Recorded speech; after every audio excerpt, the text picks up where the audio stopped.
Kama unaandika kichwa cha somo, kama unapenda kuandika nikutajie kichwa cha somo.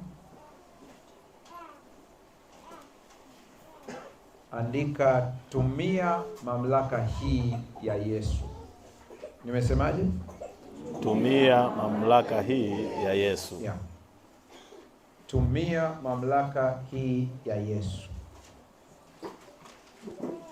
Nimekuwa kwa wale ambao mnanifuatilia sasa kwa muda mrefu, nadhani mimi sio mgeni kwenu. Hata unaweza ukaelewa kwamba kitu gani natamani kiingie kwenye akili za watu. Nikitazama kanisa la Kristo kwa ujumla wake, ninaliona ni kanisa ambalo limempokea Yesu kuwa Bwana na Mwokozi wa maisha, lakini bado halijapata faida ya wokovu katika maisha yao. Yaani ukitutazama kile tulicho nacho na maisha yetu havipelekani. Bado ni kana kwamba tunaishi chini ya agano la kale. Na mimi nawaruhusu katika kuhubiri kwangu siku hii ya leo, ukiona kuna mahali nimekuacha, uniambie, maana lengo langu sio kuhubiri na kumaliza, lengo langu ni kwamba uweze kuelewa. Amina. Haleluya. Amina. Kwa hiyo usije ukatoka na kitu kwamba ningetamani pale angenielewesha. Kama kuna jambo nimeliongea hujaelewa, unaweza kusema mchungaji, unanyosha tu mkono, mimi nitakuona, nitakuruhusu niulize. Maisha ya agano la kale na maisha ya agano jipya yako tofauti. Napoongelea habari ya agano la kale na agano jipya, siongelei vitabu. Vitabu vimeandikwa agano la kale na agano jipya. Mimi ninachoongelea ni mfumo wa ibada. Na wenzetu wengi wanachanganyikiwa tunapokuja kwenye hoja ya maagano haya mawili, wakidhani kwamba tunaongelea vitabu. Tunaongelea mfumo wa ibada. Mfumo wa ibada wa agano la kale ulikuwa ni mgumu sana. Ulikuwa ni mzigo mzito ambao Paulo anauelezea. Utasoma kwa muda wako wewe kwenye Waebrania sura ile ya 8 na ya 9, utasoma kwa muda wako. Unaweza ukaenda mpaka sura ile ya 10. Kote hapo anaelezea habari haya maagano mawili, na anapoelezea kuhusu agano la kale anasema lilikuwa na taratibu zake za ibada ambazo zilishindwa kuwasafisha wanaoabudu, hawakutakaswa. Leo tunaishi kwenye agano jipya ambalo lina nguvu kuliko akili yako inaweza kufikiri, na bado hujafurahia hizo nguvu za agano hili jipya, mfumo mpya wa ibada. Hebu tafakari yafuatayo. Kila ukitenda dhambi unakwenda kutoa sadaka ya mnyama. Wangapi hapa ni wafugaji? Nyosha mkono. Wafugaji. Mmoja. Hebu nyosha tena. Wafugaji. 1, 2. Ngoja nidadavue kidogo. Kuna tofauti ya kufuga na kuishi na wanyama.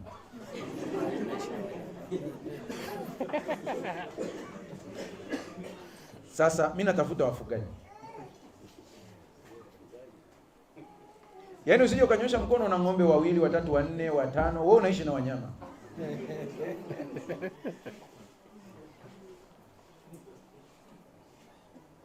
Haya, wafugaji.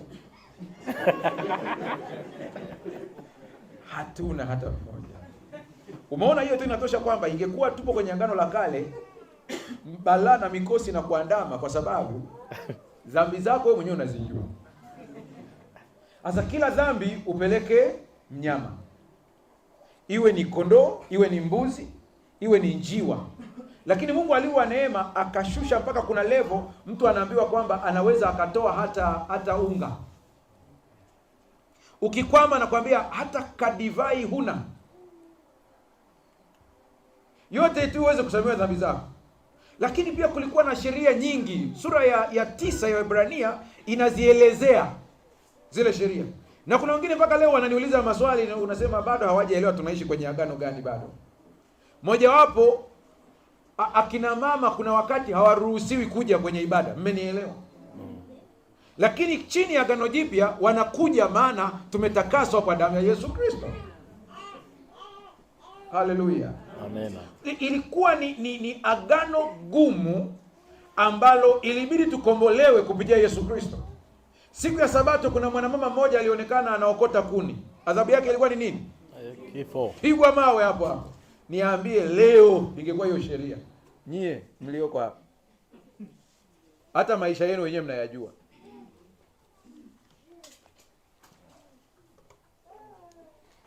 Yaani ikatokea sasa hivi hapa hii sheria ikaletwa. Nilisikia mtu akifundisha asubuhi kwenye lesoni, si aligusagusa hivi tu kidogo yaani kama ile sheria ingekuwepo hadi leo tungekuwa wapi? Njoo kwa habari ya wazinifu sasa. Lile andiko liko pale pale, mzinifu apigwe mawe. Halijaondoka. Mashoga nao apigwe mawe kwa mujibu wa andiko. Ingekuwa mpaka leo tunaifuata hii sheria, ingekuwaje?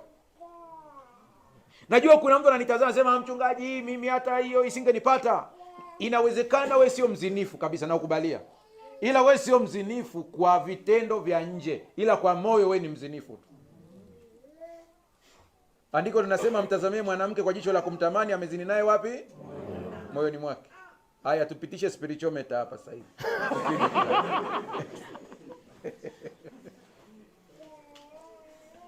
Amuonea ndugu yake hasira ni muuaji. Umeona ilivyo ngumu eh? Ndio. Sasa wenzetu wakadhani kwamba Agano Jipya limekuja kutangua. Halijatangua, ila limebadilisha mfumo wa kumwendea Mungu.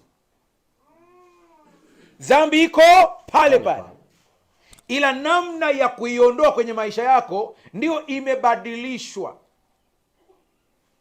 Namna ya kuondoa mikosi kwenye maisha yako ndiyo imebadilishwa.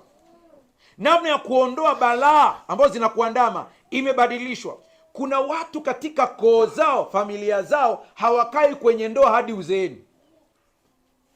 Talaka itakuja hapo katikati tu. Hiyo ni roho, lazima ivunjwe kwa jina la Yesu. Amen. Haleluya. Amen. Kuna vitu ukivitazama kwenye familia unasema, lakini mbona mtoto wa fulani yuko hivi, baba mdogo naye kwake yuko hivi. Na shetani kuna saa anafunga macho mpaka matatizo na dhambi kwenye familia mnaziona kama ni kitu cha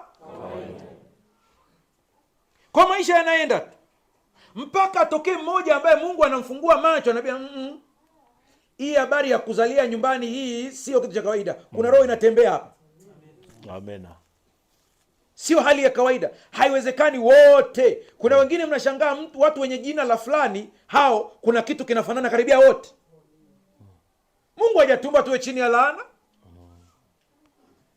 Haleluya. Amina. Sasa kuna mtu mmoja naye akasema, lakini mchungaji, mnatuchanganya. Akamwambia, kosa liko wapi? Inakuwaje mtu anampokea Yesu naye mambo yanamfuatilia kwenye maisha yake? Mgogoro huko hivi, kuwa na simu sio kujua kutumia simu.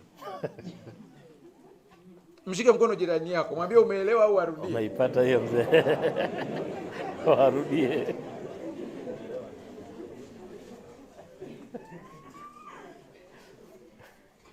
Tunaanza kuelewana sasa eh? Siku moja wanafunzi wa Yesu wakawa wanalalamika kuhusu chakula. Nampenda Marko, ukitaka uone miujiza. Marko katika uandishi wake hajahusika na vitu vingine, anapenda miujiza. Yeye ni miujiza. Ukienda kwa Yohana, yeye yuko busy na kuonyesha uungu wa Yesu. Huyu ni mwana wa Mungu. Ukienda kwa Mathayo, yuko busy kuonyesha kwamba ni ukoo wa Daudi. Ukienda kwa Luka, yeye anakuambia habari za Yesu ni halisi. Maana Luka amefanya utafiti. Unajua katika injili 4 ni injili 2 tu ambazo asili yake ni wanafunzi wa Yesu. Marko hakuwa. Luka hakuwa. Luka anasema nimefanya uchunguzi nithibitishe kwamba huyu mtu anaitwa Kristo wanayodai ndio. Luka ameandika paper, ni research paper. Anathibitisha kwamba ndivyo alivyo. Lakini sikia nikwambie, siku moja wanafunzi wa Yesu wakawa wanahangaika kuhusu mikate, chakula tutapata wapi? Yesu akaja akamwambia, hadi leo hamna akili. Akawauliza maswali. Siku ile ilipokuja mikate 5 na samaki 2, mlikusanya vikapu vingapi? Si unakumbuka matukio yalikuwa 2 eh? Tukio lingine ilikuwa ni mikate mingapi? Wakakusanya vikapu vingapi? Yesu kana kwamba anaambia, mpaka leo mnahangaishwa na vyakula. Mpaka leo hamjui kuna nguvu iko ndani yenu ambayo nimewapa. mpaka leo niko na nyie, hakuna faida ya ninyi kuwa na mimi mpaka leo. Sikiliza nao nikuulize, mpaka leo umempokea Yesu Kristo kuwa Bwana na Mwokozi wa maisha yako, mpaka leo unahangaishwa na wachawi? Mpaka leo? Mpaka leo unaogopa kula chakula kwa watu fulani kwa sababu watakutegea dawa za kichawi? Mpaka leo? Umesahau kuna andiko linasema watakula vitu vya kufisha lakini havita ifikie levo wa kutegea dawa ya kwao ya kichawi, uende ule chakula alafu hakuna chochote, inakuwa vitamini kwenye damu yako. Unawachanganya akili. Haleluya, amina. Unajua, ukisikia story Paulo anamwandika Yesu, katika watu waliomwandika Yesu vizuri ni Paulo. Anasema akashinda zile mamlaka, anasema kwa mkogo. Yaani ni kana kwamba kwa fedheha, akadharau kabisa, akamdharau shetani na nguvu zake, akamkebehi na nguvu zake. Ingekuwa ni leo tunasema kwamba yule shujaa ambaye alikuwa anatesa watu, amefungwa mnyororo, anazungushwa mji mzima. Watu wanaambia njoni mumuone, njoni muone, njoni mumuone, hana kitu tena. Yesu Kristo amemshinda shetani kwa nguvu zake zote, na huyu Yesu Kristo ndiye kaka yetu mkubwa. Haleluya, amina. Waebrania nasema hivyo haoni aibu kuwaita ndugu zake. Amen. Shida ni kwamba hujajua kaka yako ni nani, ndio maana ibilisi anakutesa. Amen. Kuna sauna haja hata ya kuhangaika sana, mpe taarifa tu. Amekuja, ameingilia mtoto wako, ameingilia mme wako, ameingilia biashara yako, ameingilia ndoa yako. Acha kuomba maombi ya kulalamika, mpe taarifa. Mwambie, wewe ibilisi hujui kaka yangu, si unamjua Yesu ndio kaka yetu mkubwa. Nitampa hii taarifa. Haleluya, amina. Msomaji, hebu nisomee kitabu cha Marko sura ya kwanza, anzia lile fungu la 21 mpaka 22. Anasema wakashika njia mpaka Kapernaumu. Na mara siku ya Sabato akaingia katika sinagogi. Ndio. Akafundisha. Naam. Wakashangaa mno kwa mafundisho yake. Ndio. Kwa maana alikuwa akiwafundisha kama mtu mwenye amri, wala si kama waandishi. Mungu akusaidie uelewe ile andiko. Sikia Kiswahili cha kisasa, tulinganishe hizi lugha. Wakafika mji wa Kafarnaumu. Na mara ilipofika Sabato, Yesu akaingia katika sinagogi, akaanza kufundisha. Watu wote walipomsikia walishangazwa na mafundisho yake, maana hakuwa anafundisha kama walimu wao wa sheria, bali kama mtu mwenye mamlaka. Kiswahili kimetumia neno Kapernaumu cha zamani lakini kiukweli kile kijiji ni Kafarnaumu. Kafar maana yake ni kijiji, Naum ni yule nabii, Nahum. Naongea na watu au na binadamu? Sasa tuunganishe maneno mawili. Natamani sana kwenda hivi. Si unanisikia huko kote jamani? Haya. Tuunganishe sasa Kafar na Umu. Maana yake ni nini kwa Kiswahili sasa?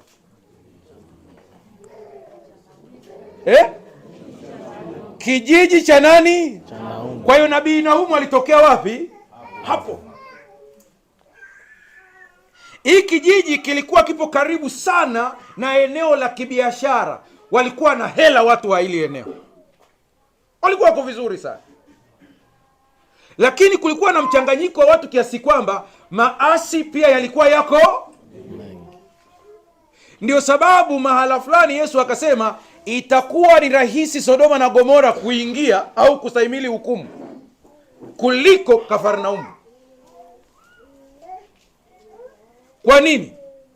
Wao walikuwa na Yesu na walikuwa na maovu yanayofanana na ya Sodoma na Gomora. Na mnakumbuka shida kubwa ya Sodoma ilikuwa ni nini jamani? Ushoga, usagaji. Lakini pia uchumi ulikuwa mzuri, kulikuwa na dhahabu, kulikuwa na kilimo kizuri sana, maisha ya watu walikuwa mazuri. Ndugu zangu, iko hivi, fedha au pesa sio mbaya, shida ni kupenda pesa. Kama utafikia kiwango ambapo wewe unaanza kuiona pesa ndiyo suluhisho la kila kitu kuliko Mungu, umeabudu pesa badala ya Mungu. Utakapoona kazi yako ndio kila kitu kuliko Mungu, umeabudu kazi na wala sio Mungu. Hili eneo walikuwa ni matajiri, walikuwa wamechangamana watu wa aina nyingi. Dhambi ilikuwa iko juu, kulikuwa na kasino, baa kila mahali. Yaani biashara ya ukahaba ilikuwa ni biashara ya kawaida. Wanaume nao walikuwa wanajipanga barabarani kujiuza, kama unavyoona wanawake leo. Kapernaumu ilikuwa hivyo hivyo, wako barabarani. Na hapo ndipo Yesu aliweka makao yake makuu. Unasema mchungaji, sijakuelewa. Yesu alipoanza kufukuzwa Nazareti nyumbani kwao, maana hawajamkubali, makao makuu ya huduma yake ilikuwa Kafarnaumu. Mahali palipo na dhambi panamhitaji mwokozi. Amina. Suluhisho la tatizo la dhambi ni Yesu Kristo. Sinagogi ilikuwa ni kama kakanisa ketu haka, au enda chini ya hapa. Maana hivi sisi kundi linaanzia watu wangapi? Yaani ulizeni maswali sasa. Tukisema hili ni kundi. 8, 10. 7, 8, 10. Kwa hiyo tukiwa na watu 7 linakuwa nini? Kundi. Tawi 2,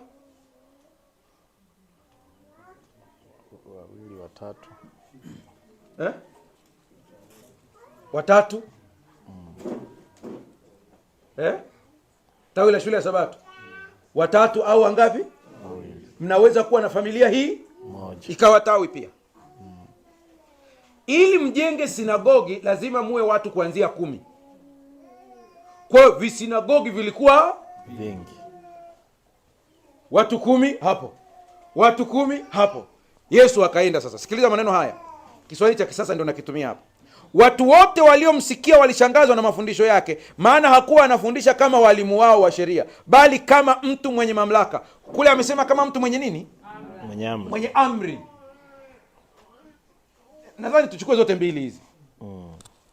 Amri, mtu anakuambia simama na unasimama. Pia mwenye mamlaka hivyo hivyo. Mheshimiwa hakimu hapa akiwa pale mahakamani, akiwa amekaa pale, anatumia mamlaka, sio nguvu. Simnaona wote, sijajua kama nitakuwa nimekosea, atanirekebisha. Watu wakiingia mahakamani pale, si wanageukia kwenye kile kiti kile, alafu wanafanyaje? Ishara, kama ishara. Wanatoa heshima. Yaani mtu anapoingia, yaani mtu wa kawaida, raia wa kawaida. Kule bungeni, unapohitaji kutoka bungeni, yaani unahitaji kwenda hata kama ni kwenda si mmenielewa lazima ugeukie kile kiti cha speaker, alafu unafanya nini? Na mahakamani inakuwa hiyo hiyo. Kwani wanamwabudu mheshimiwa hakimu pale? Mamlaka. Yeah.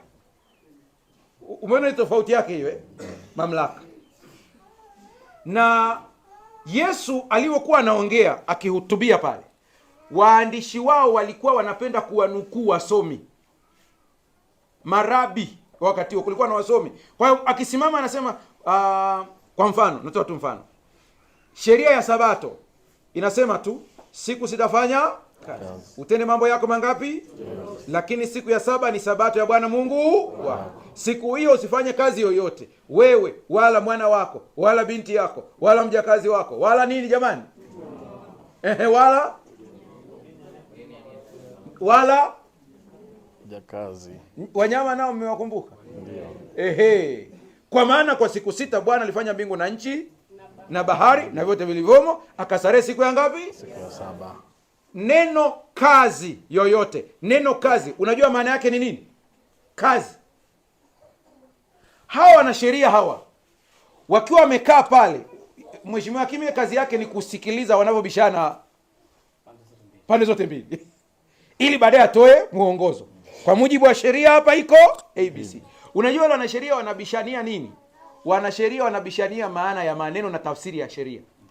Ndio mgogoro mkubwa. Rudi hapa tena. Watu wote waliomsikia walishangazwa na mafundisho yake, maana hakuwa anafundisha kama walimu wao wa sheria.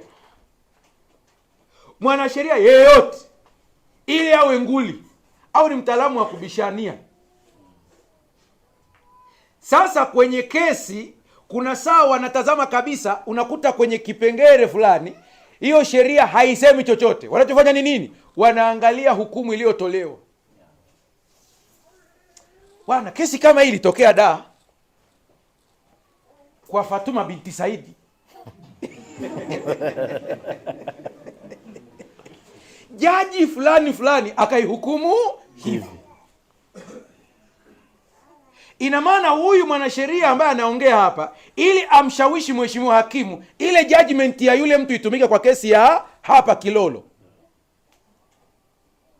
Haongei kwa mamlaka yake, ila anaongea kwa kutumia sheria, kwa kutumia kesi ya Dar es Salaam ya Fatuma binti Said. Sasa waliomsikia Yesu akifundisha, haongei akisema rabi fulani alisema. Wanashangaa ndume tu inaonyesha street hop. Akisoma andiko papa akimaliza anasema nimesema. Hasa huyu wa namna gani huyu? Alafu akisema nimesema, wakimsikiliza wanajisikia kwenye mioyo yao kila mtu anaogopa kumpinga. Anayewaza kwamba ampinge, mbona kama hiki alichosema ndivyo? Kwa mfano, mmemsikia Yesu akisema watu wa kale wamesema, lakini mimi nina. Umeona hiyo mamlaka jinsi ilivyo hiyo? Watu wa kale walisema usizini, bali mimi nawaambia. Watu wa kale wamesema usiue, bali mimi nawaambia.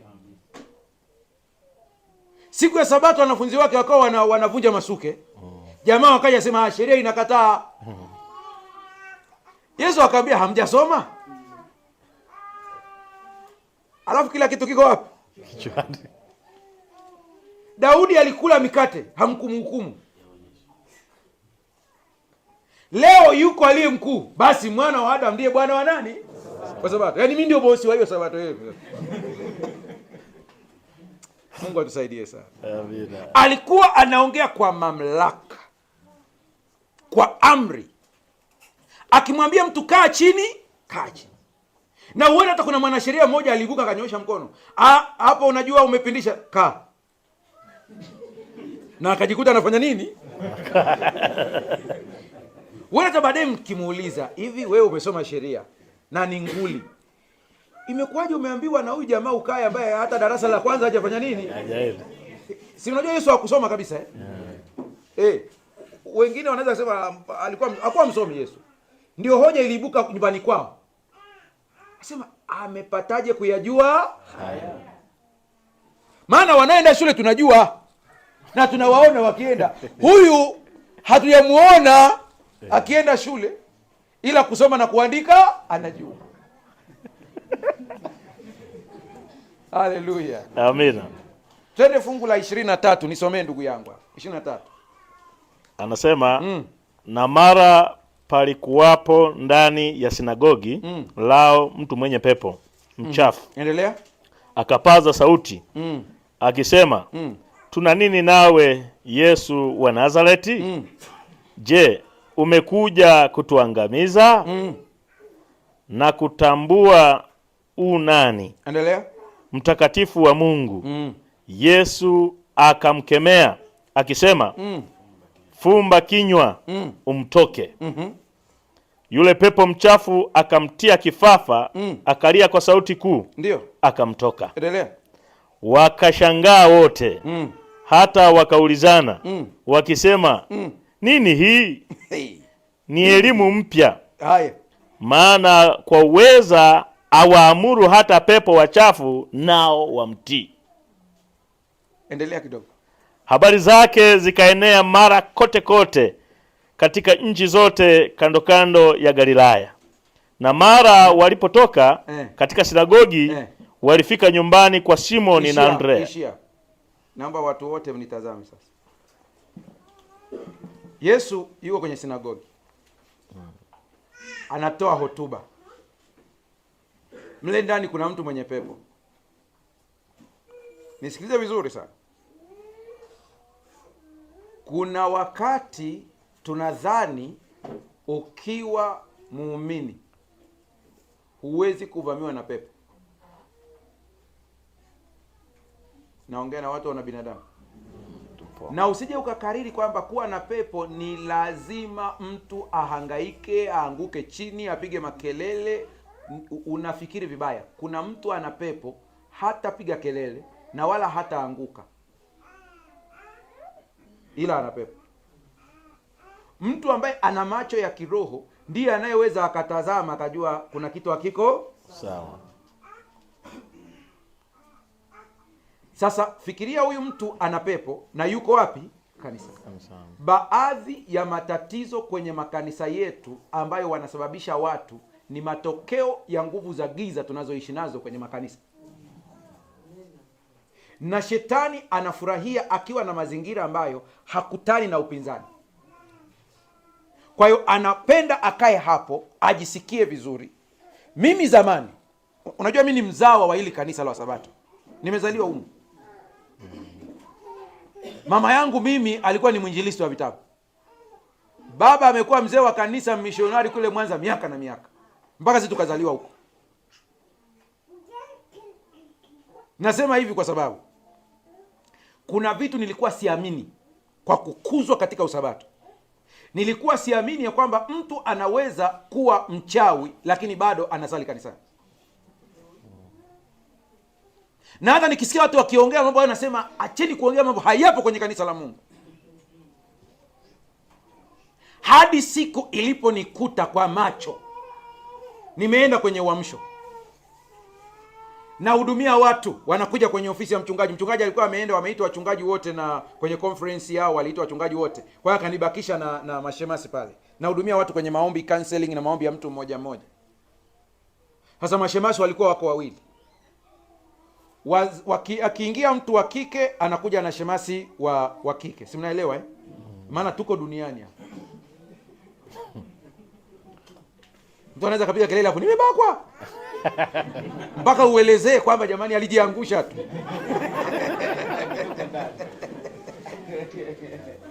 Sasa yule mama ndio alikuwa ananisaidia kuingiza watu, anawaleta, tunafanya maombi, wanaondoka. Hiyo wanaondoka. Tukamaliza watu wote, maana wale wa kike walikuwa mwishoni. Kwa hiyo shemasi wa kiume yeye alimaliza mpaka akaondoka.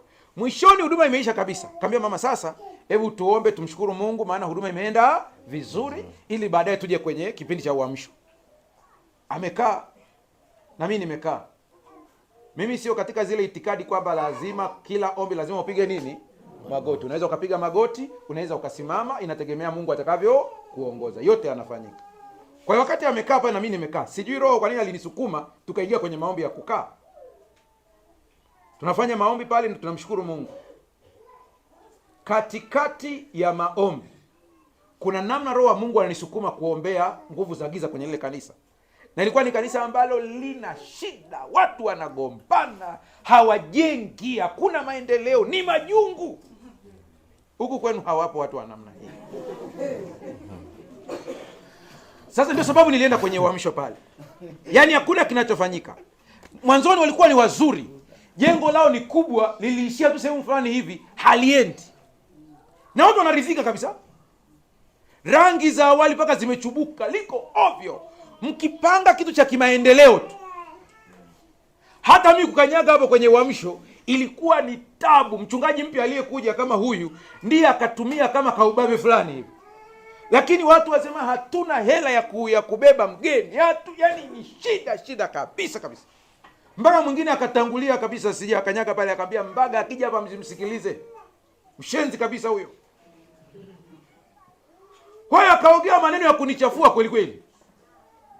Mchungaji akanidokeza nikamwambia pastor, mimi ni makwazo free, usiogope. Hapa kazi itaenda. Akaniambia mchungaji, sijui hata kama kuna watu watakuja kukusikiliza. Nikamwambia atakaye kuja atakuja. Ambaye haji kumbe ni ile timu. Basi kwa kifupi nikasema Mungu ninakushukuru kwa ushindi mkubwa ambao tumeuona, watu wamefunguliwa na tunajiandaa kwa uamsho jioni, walete watu wako wakusikie, lakini pia ninakusihi Mungu wewe mwenyewe ukapambane na mawakala wa adui walioko humu ndani wanaolisumbua kanisa lako. Nasema amina. Ili tusimame. Ameendelea kukaa pale. Mama twende. yuko hapa. Vipi? Jasho linamtoka. Msidhani kwamba sisi tunajua kila kitu. Nikaanza kuingiwa na hofu, au pressure imefanya nini? Imepanda. Au nini yaani na mimi niko kwenye kuhangaika akilini, unawaza sasa itakuwaje? Nikaenda nikamshika mkono. Mama, nyanyuka. Macho aliyofumba hafumbui. Jamani, kuna nini? Akamwambia mchungaji, rudi kwenye kiti ukae nikwambie ukweli. Pale ndipo na mimi akili nakuja pap. Kuna kitu cha kiroho kiko hapa. Nikaenda kukae. Ananiambia mchungaji, tuko wengi humu ndani. Unajua kwa haraka unaweza ukafikiri kwamba mapepo ndio yanaongea. Si unanielewa msinishangae, hata Petro alizoea maono kiasi kwamba siku anatolewa gerezani akajua yuko kwenye maono, kumbe ni halisi. Kwa kidogo na mimi ukemea kwamba mtoke kwa jina la Yesu. Baadaye sema sisi ndio tumesumbua hapa. Tuko na fulani na fulani na fulani. Na tunatumia vitu hivi na hivi na hivi na hivi. Nikanyanyua simu pale nikamtwangia mchungaji. Mchungaji yuko karibu. Akaniambia ndio nashuka hapa. Nikamwambia njoo. Mtu wa Mungu nitachelewa. Akaniambia nitumie mzee wa kanisa ambaye anajua kutunza siri. Mwambie haraka kuna dharura. Ila kama unajua mzee wako friji lake haligandishi, asije. Kama sijakosea, maana ni muda mrefu, ni historia ya muda mrefu sana. Akaja mzee wa kanisa naye nikamwapisha, lakini hatujamaliza mazungumzo, mchungaji naye akaja akatujoin, tukawa pamoja pale. Tukachukua vitu vya yule mama nyumbani kwake tukavichoma. Sasa wale wenzake waliotajwa, huwa hii ni kanuni ambayo mimi napenda kuitumia. Tulisema kwamba tuache Mungu mwenyewe ndiye aseme no. Nakumbuka baada ya mimi kuondoka kwangu, wawili wakaja kwa mchungaji pia naye akachoma vitu. Pale. Lakini kilichonitisha ni hiki. Wawili wao walikuwa ni mashemasi, jumlisha na huyu ambaye nilikuwa naye. Kwa hiyo fikiria mtu anachaguliwa mpaka anakuwa nani? Shemasi. Lakini bado ana shughuli zake anazofanya huko ndani. Na bahati mbaya sana niliwauliza wote walikuwa wamerithi kwenye familia zao. Kwa walipokutana wakaungana kuwa kitu kimoja. Baada ya kuchoma vile vitu vya yule mama na huyu mwingine, sasa lile kanisa maendeleo yalikuwa ni makubwa, wakajenga kanisa mpaka likaisha. Nakumbuka mchungaji alinipigia simu wakati huo, njoo uje ushiriki kwenye ufunguzi wa kanisa. Nikamwambia kazi yangu imeisha hapa, acha wafanye wengine waendelee. Sasa sijajua, na leo ndo naongea hapa na mimi naanza kupata kumbukumbu. Sijafuatilia kwamba wale wengine walihama kanisa au walizidiwa nguvu, mimi sielewi. Nahitaji kusema hivi, kanisa mkimfanya Yesu aingie ndani ya mioyo yenu, mtawafanya hao ambao ni washambuliaji waishiwe nguvu. Asa mgogoro huko hivi, kuna kitu ambacho natamani muamke usingizini mshtuke mkielewe kinaendelea. Na ningekuwa na uwezo wa kuwasikizisha Wasabato wote wakasikia hii sentence, ningefanya hivyo. Angalieni siku ya Sabato tunajaa kanisani, lakini angalieni siku za Jumatano hatuna watu. Siko hiyo jamani Lazima mshtuke, kuna kitu kiko hapo. Ukristo haupimwi kwa ujio wako siku ya Sabato. Sabato ni amri. Kwa kuna mtu yuko hapo kwa sababu hawezi kwenda kazini. Kuna mtu yuko hapo kwa sababu hawezi kwenda kwenye mambo yake huko. Mmoja anasema ngoja niende. Unajua Sabato ikishaingia kwenye maisha yako inafikia kiwango hata ukiivunja unasikia hatia. Wewe mwenyewe tu. Ili uwe na amani unasema ngoja nije. Mimi hiyo hainionyeshi kwamba wewe ni mtu wa kiroho. Nataka nione siku ya Jumatano watu wamekuja wamejaa hapa wanamlilia Mungu. Hilo kanisa lina nguvu za kiroho. Ellen White anasema hivi, shetani anaogopeshwa sana anapoona watu wanajipanga kuomba. Na yeye mwenyewe anashtuka, anasema kuna kitu gani hapa kinakwenda kutokea hapa? Hawa watu wakiomba kuna badiliko litatokea kwenye hili kanisa. Maana kuna watu tuko hapa kanisani, akili zimefungwa, macho hayaoni mambo ya kiroho, akili hazioni. Yaani hata ukikaa kusikiliza, mahubiri yakianza tu akili yako haiwezi kusikiliza vizuri, au usingizi unakuzidi. Mungu atusaidie tuweze kuelewa hii.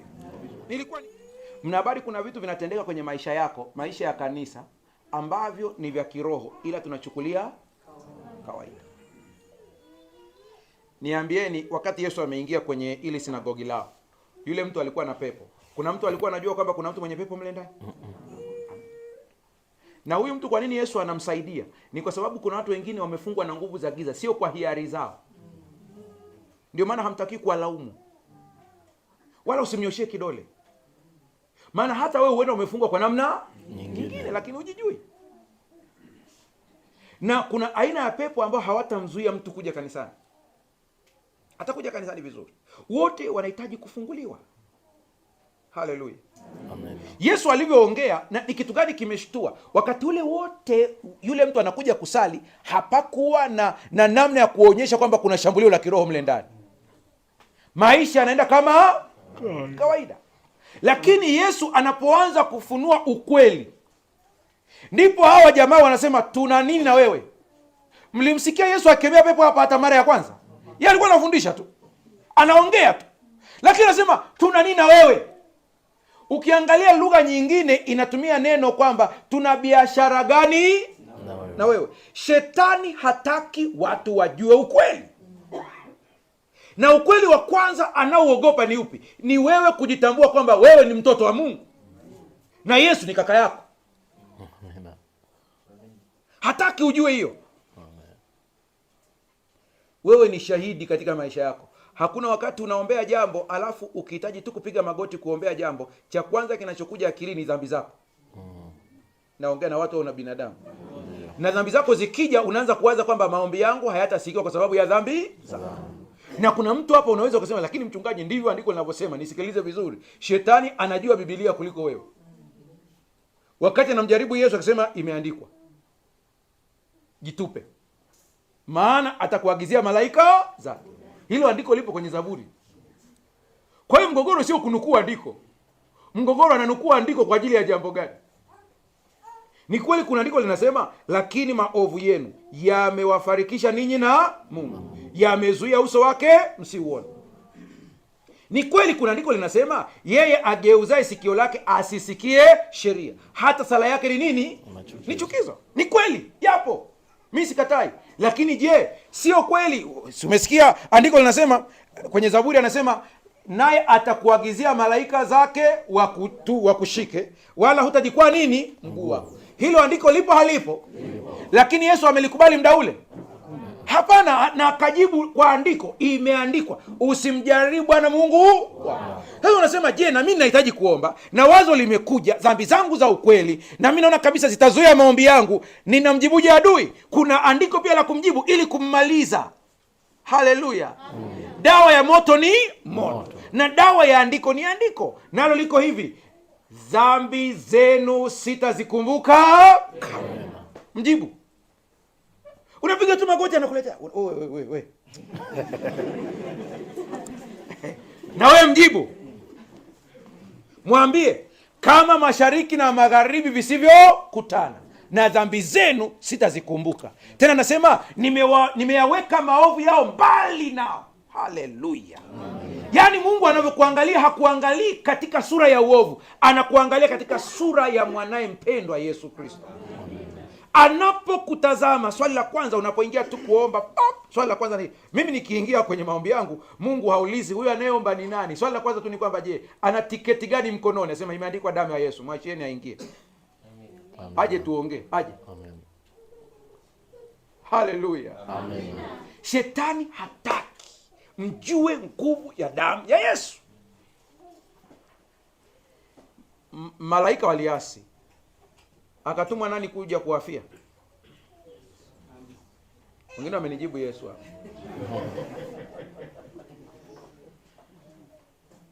Malaika walipoasi, Yesu alitumwa kuja kuwafia?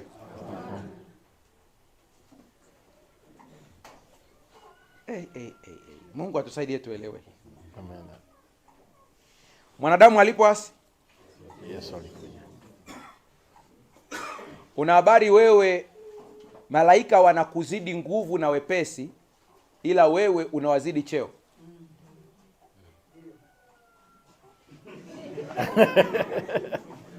Watoto wa Mungu hawajui hiki. Nimewaambieni, una habari kwamba wanakuzidi nguvu na wepesi, ila wewe unawazidi nini? Cheo.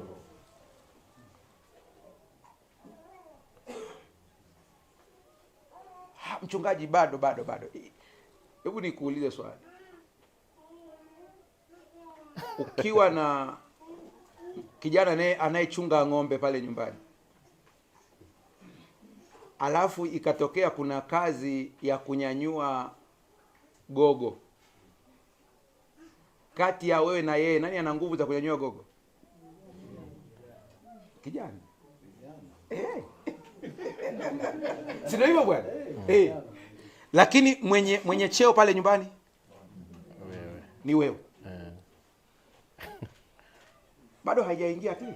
Imeingia. Yaani kuna kazi hutaweza kuzifanya mpaka malaika aje afanye nini? Akusaidie. Lakini hiyo haina maana kwamba ana cheo kuliko wewe. Maana maandiko yanasema hao wote, je, si roho watumikao wanaowatumikia wale watakao urithi wokovu? Wanaowatumikia. Kwa hiyo malaika ni watumishi wametumwa wakutumikie wewe. Hasa mtu anasema wanamtumikia Mungu. Wanakutumikia wewe. Wewe ni mtoto wa huyo Mungu. Amen. Haleluya. Amen. Kwa hiyo hata kuna saa ukinyong'onyea, shetani anakutazama anasema, hajui cheo chake. Hajui cheo chake kabisa.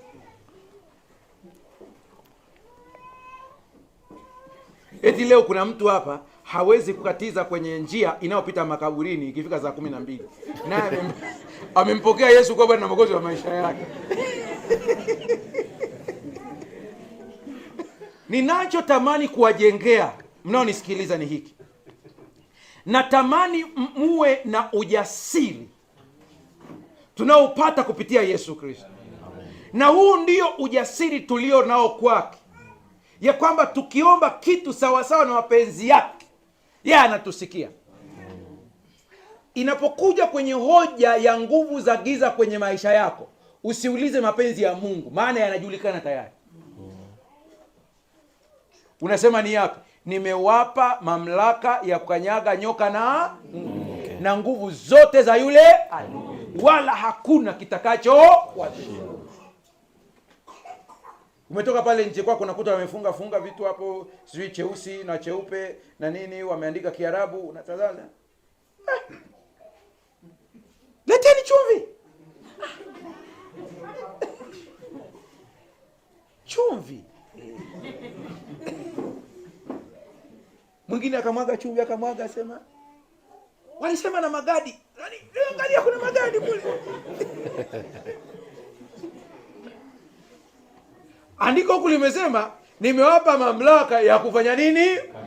Kanyaga. Hata tukiwasimulia watoto wetu hawa ambao ni wadogo hawa zile stori za nyumbani, acheni kusimulia stori za kutisha za shetani, simulieni stori za ushindi wa Yesu. Amen. Watoto wakue wakijua Yesu ana nguvu. Haleluya. Maana ni kweli ana nguvu. Shetani ni halisi, lakini Yesu ana nguvu zaidi kuliko shetani. Hiyo ikae akilini. Kuna saa tutakuwa na woga kama binadamu, lakini usikubali woga ukutawale. Ukiona woga unaanza kuingia, maana woga ni silaha ya shetani. Ukiona unaanza kuingia, hapo jitie nguvu wewe mwenyewe. Daudi akajitia nguvu kwa jina la Bwana. Jitie nguvu mwenyewe. Kuna saa nyingine utaona kanisani hakuna mshiriki anayekuunga mkono. Kuna saa utaona wote wapo kinyume na wewe. Na shetani akijua kwamba ukisengenywa unaishiwa nguvu, ataongeza wasengenyaji. Maana amekusoma, najua ukitaka ile umalize mseme. Kwa hiyo anaongeza timu. Na anahakikisha ulivyosema habari inafanya nini? Inakufikia. Ikufikia tunajua fulani kasema hivi na hivi. Tena Shemasi aliongezea na yeye akasema hata yeye Yaani hata huyu shemasi kweli. Jiambie we mwenyewe kwamba mimi ni makwazo free. Haleluya. Amina. Usikubali silaha za adui zikunyong'onyeze hata kidogo. Yesu alikuwa na mamlaka. Amina. Mwisho kabisa nataka tusome kitabu cha Waefeso sura ya 3 fungu la 8. Utaenda taratibu mpaka fungu la 18. Alafu tukishamaliza hiyo tunaingia kwenye maombi ya kuelewa hii nguvu na tukaitumia hii nguvu ya Yesu Kristo kwenye maisha yetu. Amen. Haleluya. Hebu anza fungu la 8. Kuna mambo muhimu nataka miyapate hapo. Mnajua tukishaelewa hii, unajua kwanza kupitia Yesu Kristo tumeokolewa. Haleluya. Amen. Ukishamkubali Kristo kuwa Bwana na Mwokozi wa maisha yako, umevuka mautini, umeingia wapi? Uzimani. Kwa hiyo wewe sasa hivi uko chini ya utawala mwingine. Haleluya. Amen. Zamani kidogo msomaji, maana nataka niweke watu sawa tukisoma hapo tuelewe. Juzi nilikuwa kwenye makambi pale Dodoma, kwenye kipindi cha mafundisho makuu hapo Ipagala. Baadhi ya maswali ambayo nimeulizwa ni hili: je, mtu wa Mungu anaweza kulogwa akafa? Jibu: hapana. Najua kuna mtu ananitazama hapa anasema, mchungaji, yaani jibu ni rahisi namna hiyo? Haiwezekani.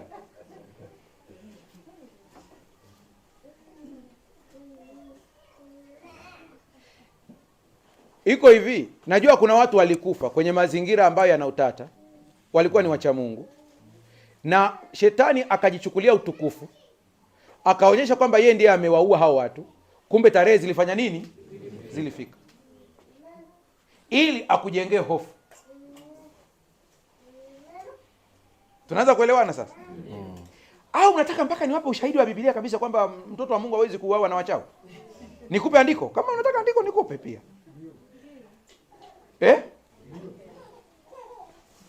Hilo liko nje ya hilo ndugu yangu. Sawa. Fungua kitabu cha Waebrania.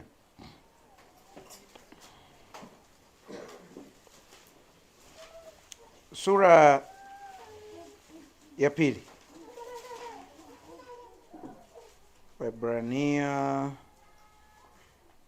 sura ya 2 fungu la 14. Unaisoma? Umeshaipata? Ndio. Haya, hebu soma 14. Asa basi, kwa kuwa watoto wameshiriki damu na mwili. Watoto wameshiriki damu na mwili. Wewe hapo ulipo una damu na nini? Na mwili. Na mwili, Yeye naye vivyo hivyo alishiriki yayo hayo. Aha, stop kidogo hapo. Huyo Yesu Kristo alipokuja duniani, si unajua alikuwepo kabla? Ndio. Alipokuja duniani akashiriki yayo hayo. Yapi?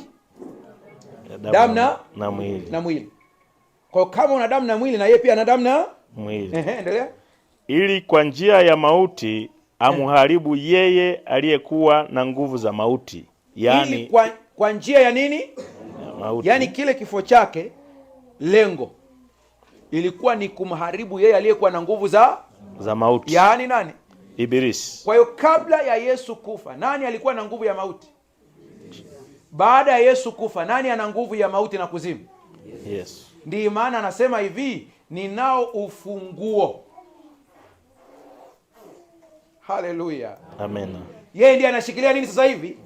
Ufunguo. Hebu endelea kidogo watu wapate picha hapa. Fungu la ngapi au umeshapatoka hapo sasa? Haya, yeyote aliyepata asome tu kwa haraka tu, okoe muda. 15. Awaache huru. Wote ambao kwamba maisha yao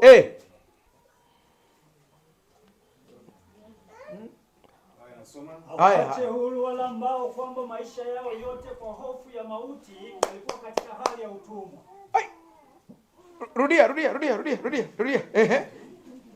Awaache huru wale ambao kwamba maisha yao yote kwa hofu ya mauti walikuwa katika hali ya utumwa. Yaani kitendo cha kuwa na hofu ya kufa unakuwa mtumwa.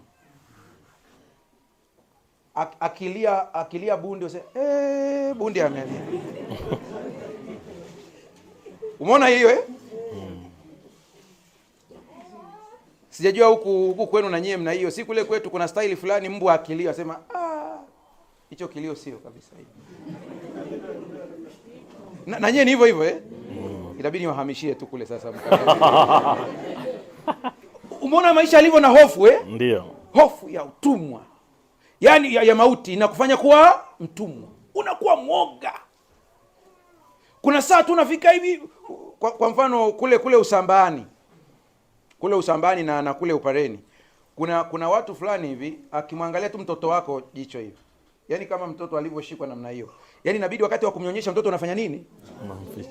Na huku pia iko hivyo hivyo Wasambaa wanaita zongo. Yaani akimpiga jicho tu hivi, kwa hiyo inabidi mama ananyonyesha sasa zuia wasije wakafanya nini wakamuona. Maana akimwona atampiga zongo. Hofu. Huna amani. Unajua nguvu ya Yesu ni kubwa sana. Amen. Mnaofuatilia kwenye YouTube naporusha mafundisho, nendeni mkaone comment za watu na shuhuda za watu zinazotokea. Mimi mwenyewe natazama mpaka nashangaa. Kuna mtu amefunguliwa kwa somo ambalo nimefundisha niko Shinyanga makambi miaka 7 iliyopita. Somo la miaka 7 iliyopita. Mtu ameangalia saa ya maombi akasema na mimi akafunguliwa hapo hapo. Mtoto wa Mungu halogwi hadi kufa. Unasema lakini mbona umesema hadi kufa? Je, anaweza akalogeka? Kuna saa Mungu anaweza akaruhusu mwiba ukupate.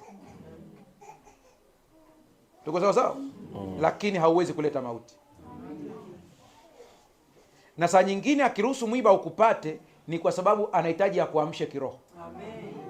Kuna saa tunajisahau. Tunakuwa watu wa maombi ya matukio. Mpaka usikie COVID imeanza, tukusanyike kanisani tuombe.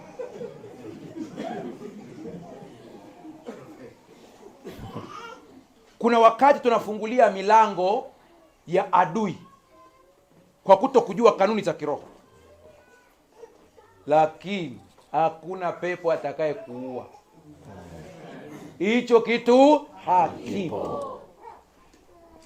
Usitishiwe na matambiko, anakuambia usipokuja utakufa, waambie sikanyagi na naendelea. Amen. Na tena nakuombea wewe ambao umeshatishiwa, Mungu akupe maisha marefu ili kuwathibitishia ya kwamba wewe ni mtoto wa Mungu. Amen. Haleluya. Amen. Haleluya. Amen. Sasa turudi kule kwenye Efeso 3 alafu tumalizie tuingie kwenye maombi. Maana maombi ya leo yatakusaidia wewe, nguvu ya Mungu ingie ndani yako, utumie mamlaka ya jina la Yesu katika maisha yako. Anasema mimi niliye fungu la ngapi tulianza? Fungu la 8. La 8 ndio Mimi niliye mdogo kuliko yeye aliye mdogo wa watakatifu wote. Na alipewa neema hii ya kuwahubiri mataifa utajiri wake Kristo usiopimika. Rudia hapo, watu hawajaimeza hiyo vizuri. Nalipewa neema ya kuhubiri mataifa kitu gani? Utajiri wake Kristo usiopimika. Yaani huo utajiri wa Kristo haupimiki. Piga picha unafika pale mbinguni. Ndugu yangu unanitazama, dada yangu unanitazama, mzee unanitazama. Umeingia mbinguni pap. Mungu anakuambia njoo nikuonyeshe mali ambazo zilikuwa zako. Anakufungulia chumba. Unakuta kuna kabox kameandikwa tu uponyaji wa magonjwa yote. Anakuambia haka ndani yake sasa kuna listi ya magonjwa. Unakuja kufungua unakuta katika listi ya magonjwa yaliyotajwa mle ndani kaboksi kako ulikatumia tu kwenye malaria. Vingine vyote vimekutesa.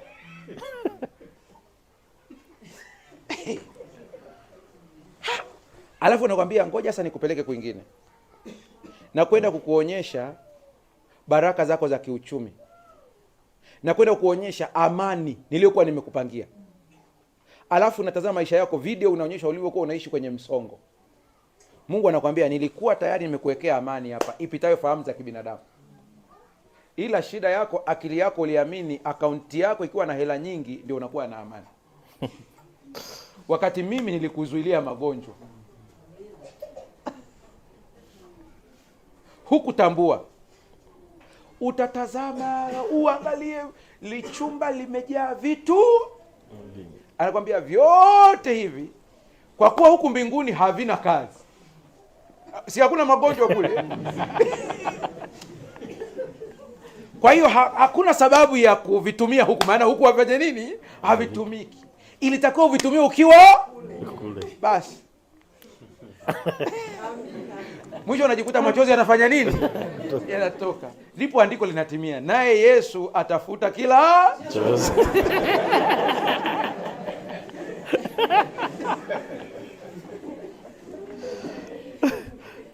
Anasema utajiri usio pimika. Kama utakwenda kufanyia kazi ninachokuambia kwa moyo wa dhati, siku tukikutana utanishuhudia mambo ya ajabu kwenye maisha yako. Amen. Nisikilize hapa. Ingia kwenye chumba chako, panga siku yako maalum, ipange kabisa. Ingia kwenye chumba chako, usiwe na mtu yeyote, uwe peke yako. Mnakumbuka tunaimba uwe peke yako ukimwabudu, ukimwangalia Mwokozi wako, utabadilishwa kama alivyo.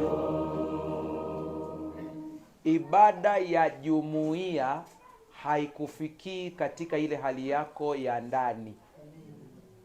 Hii tunafanya wengi hapa ni sehemu ya ibada, lakini nataka niwaambieni, fanya uzoefu wa kuwa peke yako, usiwe na mtu mwingine yote. Ukitaka Mungu akuonyeshe mambo ya ndani ya kiroho ya nguvu, usiwe na watu. Watu wanazuia. Hata Yesu alikuwa anapunguza idadi. Wanafunzi wakasema subirini hapa. Lakini akienda vitu vya ndani ni Petro, Yakobo na Yohana. Akienda vya ndani zaidi anawaacha, anakuwa peke. Shetani kwa kujua hili yuko bize kutufanya tuwe bize, tukose muda wa peke yetu. Sasa kafanya zoezi hili, utaniambia. Tenga siku yako, iwe ni siku moja utakayoamua wewe mwenyewe. Usijipangie kwamba labda iwe Jumatano, najua tumezoea Jumatano, sijui nini. Panga siku yoyote. Ingia mle ndani kwenye chumba chako, jifungie mlango. Pasiwe na makelele. Kwa ninyi ambao mnaishi mazingira kama haya, ambao bado naona ya mazingira ni mazuri ya kwenda msituni, sehemu ambayo imetulia, nenda sehemu iliyo tulia kulingana na mazingira yako. Usiombe mambo mengi. Acha story nyingi. Ila yapo yafuatayo. Unajua kuna malaika anaitwa guardian angel au malaika muongozaji ambaye kila mmoja wetu amepewa. Mlikuwa mnajua hilo? Kila mmoja ana. Siku ukifa tu chap, yule malaika anafunga faili lako, anarudisha taarifa. Sijajua bado, naendelea kufanya uchunguzi kwamba je, anaenda kwa mtu mwingine anayezaliwa au la. Hiyo sijui. Ila ninachojua ni kwamba mara nyingi huyu malaika ana sura kama ya kwako. Na upande wa shetani naye yuko hivyo hivyo. Kasoi Pambano Kuu imeeleza vizuri kabisa. Hawa wawili wanakuwepo. Na wa shetani pia naye anachukua sura ya kwako. Ndiye ambaye mtu akifa baadaye anakuja katika ile sura kama mzimu. Tunaanza kuelewana sasa babu amenitokea. Hapana. Ni malaika upande wa shetani yule. Maana na sura kama ya nani? Ya babu. Anajua nguo alizovaa na kila kitu. Anajua maelekezo yote. Sasa huyu malaika muongozaji kazi yake umepewa ili akuongoze kwenye vitu vingi sana. Na kuna saa anakupatia taarifa lakini hujui. Sasa ukiwa umekaa pale kwenye kile chumba chako, ukiwa na moyo wa dhati, mwambie Mungu. Mwambie nani? Mungu. Kuna saa unaomba kwa Mungu asiye sahihi. Muda wangu hautoshi ningekuonyesha roho ya unabii inavyoelezea hili kwenye shuhuda za kanisa. Ikiwa kwenye akili yako na Mungu ambaye ukikosea na ndio ile ambayo unakuta ukiomba sema mimi mbona sisikiwi au kuna dhambi gani? Ukishawaza kwamba unaadhibiwa kwa sababu hiyo, ile channel yako ya maombi inaenda kwa Mungu asiye. Tunaweza kuelewana na ushahidi kwenye roho ya unabii kabisa. Miungu wako wengi sana. Huyu Mungu ambaye nakuambia mimi ni yupi? Na ukiomba maombi yako umtaje. Achana na majina. Tusema Yahweh, Yehova, Elishadai, isikutishe, hii ni lugha ya huko kwao. Mungu sio Myahudi.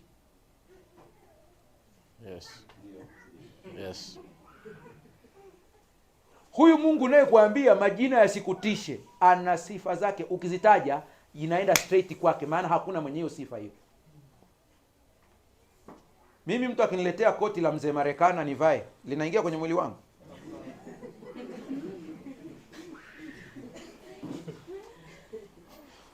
Ukitaja hizo sifa za huyo Mungu katika ulimwengu wa kiroho zinajulikana, hakuna chochote kinachozuia hayo maombi, yanaenda straight kwake. Usishangae umeomba kwa miaka mingi, kuna vitu havitokei, ni kwa sababu channel inaenda kwingine. Unaanza kuamka usingizini. Amen. Unasema huyo Mungu ni yupi? Ili tukisoma lile andiko lile tutamuelewa sasa. Nakupa homework. Mimi nakutajia maeneo utakayomkuta kwenye Biblia ili ukasome wewe mwenyewe. Alivyomtokea Musa. Anasema hivi, nisikilize tu wewe usiandike. Alivyomtokea Musa, akamwambia hivi, nitalitangaza jina langu. Sikia alivyotangaza jina lake. Mungu, Mungu. Mwingi wa rehema. Si mwepesi wa hasira. Wewe Mungu wako yukoje? Ananitandika. Unaona Ni Mungu anayefanya nini? Anaipiga. Ambaye anakasirika haraka. Nimemuudhi hapa. Ndio maana ukishawaza hilo, channel inaenda kwa Mungu. Kwa hiyo usishangae unaomba sana majibu hayapo. Tena kama nyewe wa Sabato itakuwa ili mlijue zaidi kuliko watu wengine wote. Pambano Kuu imeeleza kwamba kuna saa shetani alikaa akajibu watu maombi. Yes. Mungu, Mungu. Mwingi wa si mwepesi wa nini? Hasira. Ndio maana nimewaambia watu mimi huyo Mungu namuita dadi. Yaani iko hivi, nione hivi uniache, ni kipenzi cha Baba huko mbinguni. Amina. Yaani ananipenda. Yaani hiyo sio siri. Naweza nikanyamaza lakini hiyo siwezi kuificha. Ananipenda mno alafu ananipendelea mno. Yaani kuambia Mungu ananipendelea ninamaanisha kutoka wapi? Moyoni. Moyoni. Ndio maana Yesu alivyokuja akapambana sana kumleta watu wamuelewe. Ila kila akimleta watu wana sura tofauti. Mpaka wanampinga Yesu kabisa. Wakaleta mtu amefumaniwa, apigwe mawe. Yesu akataza, hawajamjua baba hawa bado. Torati inasemaje? Sema, sawa, hamna tabu. Asiye na dhambi awe wa kwanza. Kumbuka kule kwa Musa anasemaje? Mungu, Mungu. Mwingi wa rehema. Si mwepesi wa hasira. Unaelewa hiyo? Ambaye hana dhambi awe wa kwanza. Wakaondoka. Halafu ndipo Yesu anapoondoka. Nataka uone kwamba uenda umekuwa na Mungu mwingine unasali kanisa hili, lakini Mungu unayemuomba ni mwingine. Yesu wakati anaondoka anasema jina lako nimwafunulia. Ukisikia jina haina maana jina kwa kutamka, kwa hiyo jina Yahweh, Yehova, Elishadai, hana maana hiyo. Hakuwahi kutamka hilo jina hata siku moja. Alichokuwa anamaanisha tabia yako nimewafunulia. Na uzima wa milele ndio wakujue. Umewahi kutafakari hilo fungu? Kitu gani kinasema ukikijua tu na uzima wa milele? Wakujue we Mungu wa kweli, wa pekee na Yesu Kristo uliye mtume. Nataka ujipige picha we mwenyewe na madhambi yako yote na madudu yako yote yaone kama uchafu unaokaa kwenye mwili. Umenielewa Dhambi zako zote hizo unazojua wewe, za kuwaza, za kunena, za nini, zote hizo zichukulie kama ni uchafu ule ambao unajaa kwenye mwili kama nyama zilizooza. Zichukulie kama zilivyo. Piga hiyo picha akilini mwako sasa. Alafu piga picha unaenda mbele unakutana na Mungu aliye hai. Kibinadamu utasikia nini? Uoga. Wakati sio anavyotaka yeye. Yeye anasema na tukiendee kiti cha rehema kwa ujasiri. Umeona hiyo kitu Mungu anasema mkija kwangu hapa mko hivi. Mungu, sisi ni wenye dhambi. Mimi sijisikii vizuri. Unajisikiaje mtoto wako anakuja kukuomba kitu, unamkuta yuko? Unamuuliza, "Vipi?" Mimi hata mimi sijui una shida gani? Naogopa hata kusema. Unajisikia raha? Ukishapiga magoti pale ndani, huyu Mungu ana sifa hizi. ni Mungu wa kweli, aliye juu sana kuliko vitu vyote. Ni muumba wa mbingu na nchi na bahari na vyote vilivyomo. Ndio maana kwenye Ufunuo anasema mcheni Mungu na kumtukuza, msujudieni yeye aliyezifanya. Mimi huwa nikiomba, nikiongea naye, nikimwambia ni mimi, usikopi na kupaste. Ukipenda fanya. Mimi huwa napenda kumtaja hivyo. Nikiwa peke yangu nahitaji aniambie kitu, anionyeshe njia, napiga magoti, ninatulia pale ndani, ninamwambia wewe Mungu, muumba wa mbingu na nchi na bahari na vyote vilivyomo, wewe ambaye kwako tumetoka, kwako tunaishi. Haleluya. Amen. Hakuna mwingine mwenye hizo sifa. Ukienda kwa miungu ya Mesopotamia unakuta kuna Mungu tu ameumba tu bahari, japo ni uongo pia. Kuna Mungu tu aliumba samaki. Huyu wa kwetu ameumba vitu vyote, na sisi wote tumetoka kwake na kwake tunaishi. Namwambia wewe ndio ambaye ninakuita sasa. Nikitoka hapo namwambia kwanza nashukuru maana unanipenda. Kupendwa ni shukuru jamani, kwa kupendwa shukuru tu. Sasa ukishamwambia yote hayo na kumtaja huyo, ndipo tumia hiki ninachokuambia sasa. Mwambie hivi, ninakuomba sana unionyeshe nimezaliwa ili kufanya nini duniani.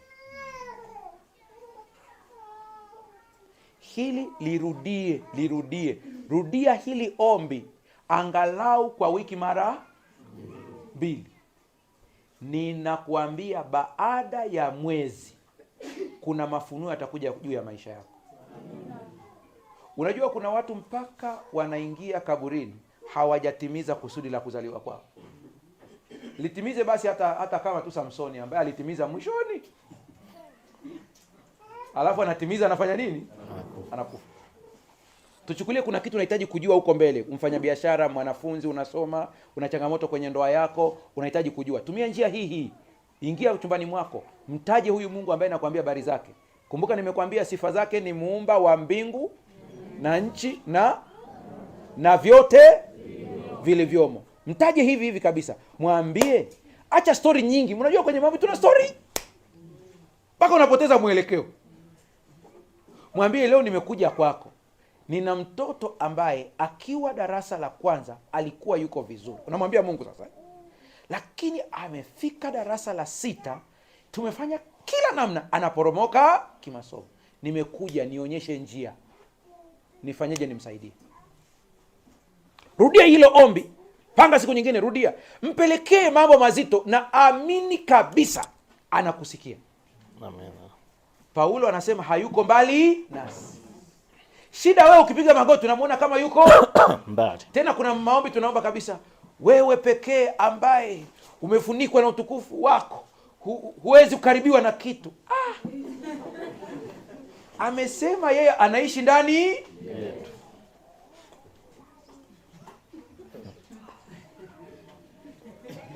Haleluya. Aketie mahali pa juu. Aketie mahali pa juu. Pasiri. Sasa hiyo siri mpaka uingie huko ndani. Mna habari kwamba Yesu Kristo ametuletea huyu Mungu tuwe karibu naye. Ndio maana walivyo sasa sema, nanyi mnaposali salini hivi: Baba yetu uliye mbinguni. Tena ufalme wako uje. Ufalme wako uje. Alafu alivyoondoka akasema, siwaambii kwamba mtaniomba jambo kwa jina langu tu, anasema lakini Baba mwenyewe awapenda. Tena sema siwaambii nitawaombea. Yes, ametumia neno hilo. Baba mwenyewe awapenda. Sasa turudi pale sasa, usikie hayo maneno ndio uyatumie kwenye maisha yako sasa.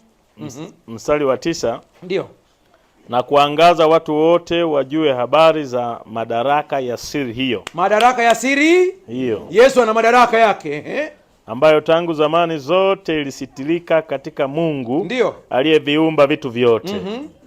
Ili sasa kwa njia ya kanisa. Jamani, huyo Mungu mmemjua Umesikia ametajwa hapo Mungu aliyeviumba vitu vyote. Ndio sifa yake hiyo, ndio. ili sasa kwa njia ya kanisa hekima ya Mungu iliyo ya namna nyingi ijulikane na falme na mamlaka katika ulimwengu wa roho. Ishia. Mengine mtayasoma wenyewe mmalizie. Naomba ufunge, nielezee hiyo kitu, tuingie kwenye maombi. Kwa muda wako soma Waefeso hiyo uimalize sura ya 3. Anasema hekima ya Mungu iliyo ya namna ijulikane na falme na mamlaka. Ijulikane na falme na mamlaka. Katika ulimwengu wa roho. Katika ulimwengu wa roho. Ishia hapo sasa. Nitazame kwa njia ya kanisa. Ikitokea kuna mahali wanachimba barabara na wanashindwa kuvuka hilo eneo kwa sababu ya mizimu inazuia, ilitakiwa kwa njia ya kanisa waende wafanye kitu, alafu barabara ichonge. Lakini kinyume chake wanaitwa watu wanaotoa nini? Uchawi, waganga. Si ndio hivyo jamani? Ina maana tumedhalilisha hekima ya Mungu na madaraka ya Kristo. Madaraka ya Kristo ni yapi? Nimepewa mamlaka yote mbinguni na duniani. Basi enendeni. Kwa hiyo kama ana mamlaka yote mbinguni na duniani, sisi tuna uwezo kwa huyo Yesu Kristo kuwaambia hao wanaohangaika hapo, tunawaona kabisa wanapata tabu, naambia jamani subirini kidogo. Kuna nini sasa? Tunaye Yesu Kristo. Tunaweza kufanya maombi hapa trekta zikapita. Sasa kinachokupa tabu wewe ni hiki. Ukifikiria wewe ujasiri kuenda pale unawaza, niende alafu kisitokee. Hivi itakuwaje?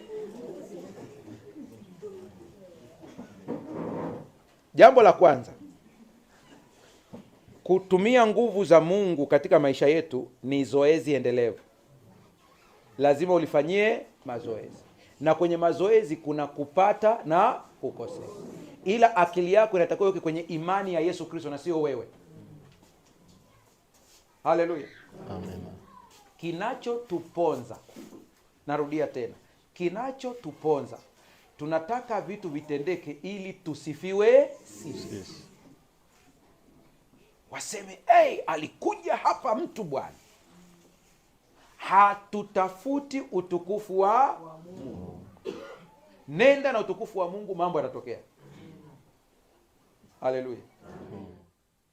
Mpendwa mtazamaji, ni imani yangu ya kwamba somo la leo limekuwa na baraka mkubwa sana kwako. Umeelewa namna ya kutumia mamlaka hii. Umeelewa ni namna gani unavyotakiwa kuingia mbele za Mungu. Lakini pia umevishwa ujasiri mpya katika siku hii ya leo.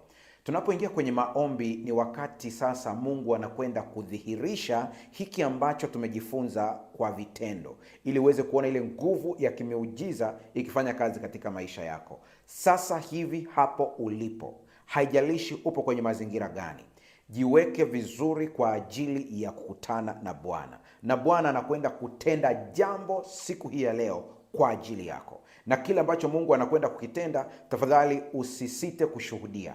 Unaweza ukaandika comment yako, ukawaelezea wenzako hapa katika YouTube, uwaeleze kile ambacho Mungu amekutendea. Tunapohitaji kuomba sasa, sijui uko katika mazingira gani, inawezekana upo katika gari, inawezekana uko nyumbani, kulingana na mazingira yako, jiunganishe na sisi pamoja hapa kuwa kitu kimoja, na unakwenda kuiona nguvu ya Mungu ikifanya kazi katika maisha yako. Tuombe. Baba yetu na Mungu mtakatifu, ninakushukuru sana kwa ajili ya somo la siku hii ya leo. Ninakushukuru kwa jinsi ambavyo hili somo limegusa maisha ya mtoto wako. Ninakushukuru kwa jinsi ambavyo somo hili limembadilisha mtazamo. Ninamleta mtoto wako anayetazama katika mikono yako. Ninamleta mtoto wako yule ambaye ameguswa na somo hili katika mkono wako. Haijalishi ya kwamba yupo katika hali gani, katika mazingira gani. Ninakusihi ukapate kumgusa katika masaa haya. Ninamleta mtoto wako ambaye naye pia ana mzigo ndani ya moyo. Baba, ninakusihi uweze kumgusa na kumpatia kufunguliwa kwake. Ninakusihi yule ambaye anapitia ugumu katika maeneo ya kazi, vitisho katika maeneo ya kazi. Huenda katika hata pale alipo ametishiwa hata kufukuzwa kazi. Mwingine huenda amefukuzwa kazi tayari. Ninakusihi ile nguvu yako